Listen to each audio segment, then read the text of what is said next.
સુરતથી સમાચાર કે જ્યાં પલસાણાના લાખણપોર ગામની પોસ્ટ ઓફિસમાં ઉચાપતને મામલે આખરે 2 પૈકી 1ની ધરપકડ કરવામાં આવી છે।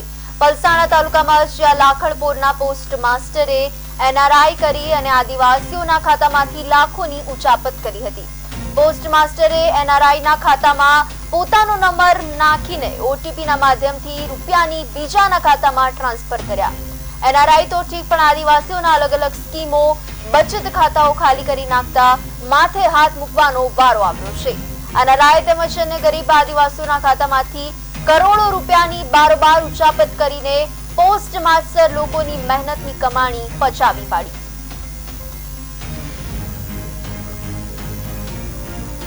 એનઆરઆઈ સહિતના ગ્રાહકોના રૂપિયા ખાતામાં ન પડ્યા એક આરોપી 15 માર્ચ સુધી પોલીસ રિમાન્ડ પર પણ છે।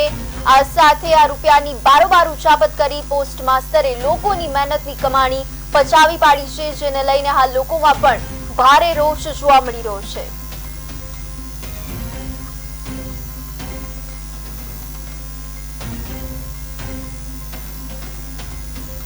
અને તપાસ દરમિયાન આ લાખણપુર બ્રાન્ચ પોસ્ટમાસ્ટર તરીકે ફરજ બજાવતા કાર્તિક ગિરી ગોસ્વામીનાઓ મળી આવતા તેમને અટક કરેલ છે અને અટક કરી અને નામદાર કોર્ટમાં રિમાન્ડ સાથે રજૂ કરેલ છે। નામદાર કોર્ટે હાલે 15 તારીખ સુધીના રિમાન્ડ દીધેલ છે અને આ તપાસ દરમિયાન હજી લાખણપુર તેમજ પુણીમાં પબ્લિકના એકાઉન્ટ ધારકોની સંખ્યા ખૂબ છે, જે તપાસ ચાલુ છે અને આમાં હજી એકાઉન્ટ ધારકોમાં ભોગ બનનારની સંખ્યા તેમજ આ જે રકમ 37,58,000 છે તેમાં પણ વધવાની શક્યતાઓ રહેલી છે।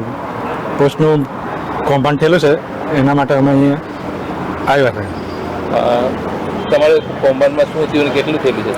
હવે અમારા કૌભાંડમાં એવું થયું કે અમે ફિક્સમાં 50,000 રૂપિયા મૂકેલા હતા 20/8/2024।